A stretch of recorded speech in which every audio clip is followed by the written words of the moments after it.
नमस्कार। Doctor corner Atul त्यागी, advocate, fair law practitioners, आपके सामने एक संवेदनशील मसले पर विवेचना के साथ। दर्शकों, आपने गौर किया होगा कि पिछले कुछ वर्षों में कुछ विरोधी राजनीतिक दलों में तकरीबन एक होड़ सी लग गई है कि किस प्रकार से सनातन को दुष्प्रचार के माध्यम से,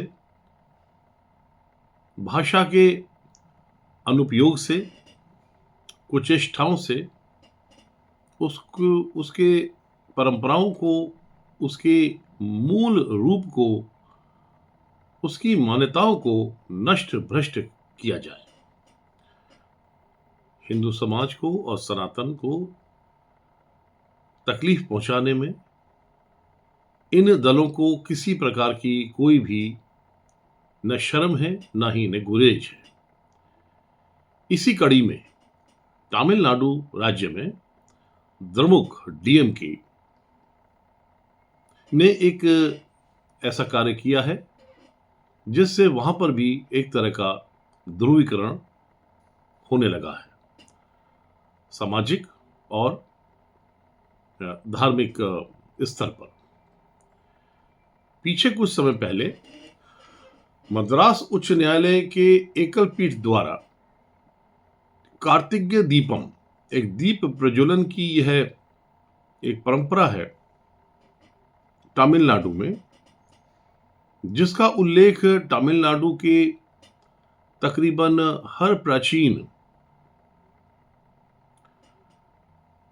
लेख में, प्राचीन जो स्मृतियां हैं और उनके शास्त्र हैं, उनमें किया गया है।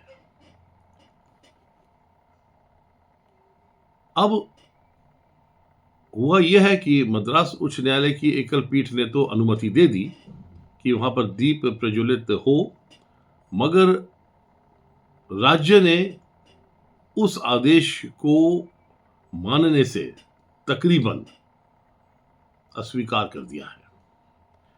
कार्तिकेय दीपम है क्या? यह एक तमिल परंपरा है, एक प्राचीन दीपोत्सव परंपरा है, तकरीबन दीपावली के स्तर की परंपरा है। घर घर में तेल के दीपक जलते हैं और पहाड़ियों के शिखरों पर विशाल दीप जलता है, प्रज्वलित किया जाता है। और इसका सर्वाधिक प्रसिद्ध उदाहरण तिरुवन्नामलई के अरुणाचल पर्वत पर प्रज्वलित होने वाला महादीप है। इस पर्व का उल्लेख, जैसा मैं आपसे बता चुका हूं कि इसका उल्लेख तकरीबन तमिल के हर साहित्य, विशेषतः संगम साहित्य में मिलता है। ना कि यह सिर्फ धार्मिक आस्था से जुड़ा हुआ पर्व है, बल्कि यह एक सांस्कृतिक परंपरा का अभिन्न अंग भी है और इसे पीढ़ियों से निभाया जाता रहा है। वर्तमानवाद मदुरई जिले के तिरुपरनकुंद्रम पर्वत पर स्थित एक पत्थर के स्तंभ, जिसे स्थानीय रूप से दीपथून कहा जाता है, उसी से संबंधित है। श्रद्धालुओं का दावा है कि यह स्तंभ पारंपरिक दीप स्तंभ है। दूसरी ओर राज्य प्रशासन कभी तो इसको वक्फ की संपत्ति बताता है, कभी इसे एएसआई और कभी इसे सर्विस स्टोन बताकर अलग अलग वर्गीकरण करते हुए बहरहाल उच्च न्यायालय के आदेश की अवमानना करने को बराबर जारी रखे हुए है। तमिलनाडु सरकार ने तो इस विषय में विभिन्न प्रशासनिक आदेश जारी कर दिए हैं और कुछ निर्देशों को, जो उच्च न्यायालय के निर्देश हैं एकल पीठ के, उनको उच्चतर न्यायालय में चुनौती भी दे दी है। अब सरकार के जो आलोचक हैं, खासतौर से भारतीय जनता पार्टी, उनका कहना है कि यह प्रशासनिक कदम न्यायालय के आदेशों की अवहेलना के समान है। अब भारतीय जनता पार्टी ने इसे सनातन विरोधी घोषित कर दिया है और डीएमके सरकार के पुराने, वर्तमान में जो भी हिंदू धार्मिक परंपराओं के विरुद्ध उन्होंने रुख अपनाया है, उन सभी को उद्धत किया है, जिससे कि एक सामाजिक विषमता और ध्रुवीकरण होने की पूरी संभावना अब तमिलनाडु में बनती जा रही है और इसका असर चुनावों पर होना तकरीबन लाजमी है।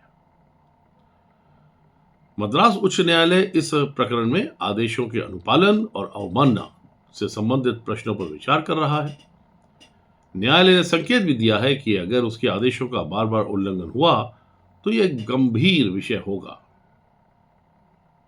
हम सब जानते हैं कि संविधान ने तीनों ही पिलर्स को अलग अलग शक्तियां दी हैं।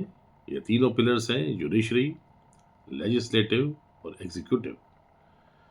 किसी को भी एक पर्टिकुलर लाइन को क्रॉस करने का अधिकार नहीं है, मगर अगर यहां पर न्यायालय के आदेश की अवमानना हुई और लेजिस्लेटिव ऑर्गन के द्वारा हुई तो यह बहुत गंभीर मामला होगा। अब आगे क्या हुआ है, यह आपको इस गंभीरता के संदर्भ को और ज्यादा स्पष्ट करेगा। न्यायमूर्ति जी.आर. स्वामीनाथन के विरुद्ध महाभियोग प्रस्ताव लोकसभा में विपक्षी दलों ने द्रमुक के कहने पर, क्योंकि ये सब एक इंडी के पार्ट हैं जो इन लोगों ने एक महागठबंधन बनाया हुआ है, तो द्रमुक से इन्फ्लुएंस होकर उसके बताए अनुसार कार्तिक दीपम विवाद के पृष्ठभूमि में न्यायमूर्ति श्री जी.आर. स्वामीनाथन के विरुद्ध एक महाभियोग प्रस्ताव और नोटिस लोकसभा अध्यक्ष को सौंप दिया गया है और यह 9 दिसंबर 2025 को कार्रवाई हुई है।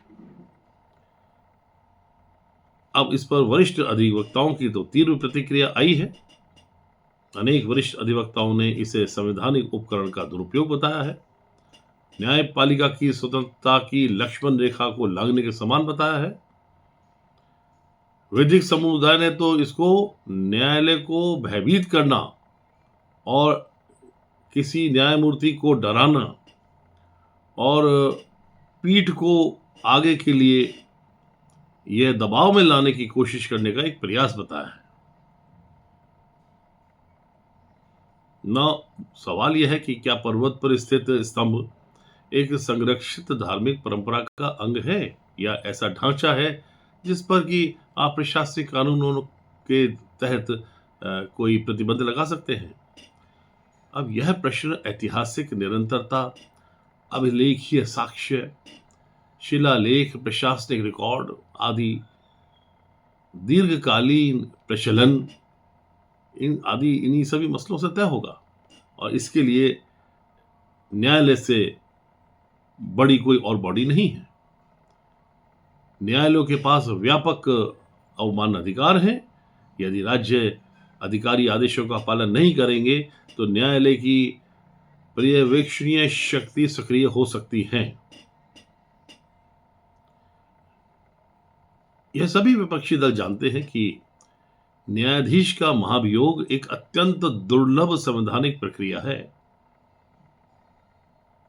यदि इसका प्रयोग किसी विशिष्ट न्यायिक आदेश की प्रतिक्रिया में किया जा रहा है तो यह तो शक्तियों के पृथक्करण, जो सेपरेशन ऑफ पावर है, कॉन्स्टिट्यूशन में दिया हुआ है, उसके सिद्धांत पर ही प्रश्न चिन्ह लगाता है।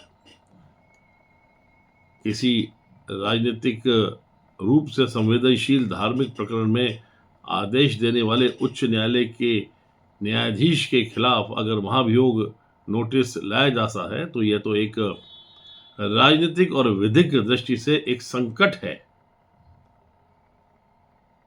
कुल मिलाकर senior members of the bar, they have interpreted the impeachment attempt as an effort to intimidate and punish the judge for the ruling which he has given. The public record shows lawyers opposing the attempt as unconstitutional interference. Whether that constitutes an unlawful pressure would turn on proof of coordination or explicit threats, politically and practically.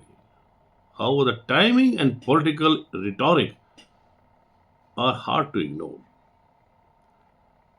अब कार्तिक दीपम विवाद केवल एक धार्मिक अनुष्ठान तक सीमित नहीं रह गया है, बल्कि यह एक धार्मिक स्वतंत्रता, प्रशासनिक विवेक, न्यायालय का अधिकार, संवैधानिक संतुलन आदि की कसौटी बनकर रह गया है। हमारे देश में छोटे से छोटे सामाजिक धार्मिक मसलों को कॉम्प्लिकेट कर देना और उसके सहारे अपने राजनीतिक हितों को साधना एक नई परंपरा चल पड़ी है। हम सभी को इसके बारे में सजग रहना होगा। इस विवेचना के बारे में आपको कोई भी सवाल पूछना हो तो बॉक्स में दिए हुए ईमेल और फोन नंबर के जरिए आप कांटेक्ट कर सकते हैं। फिलहाल आज के लिए इतना ही।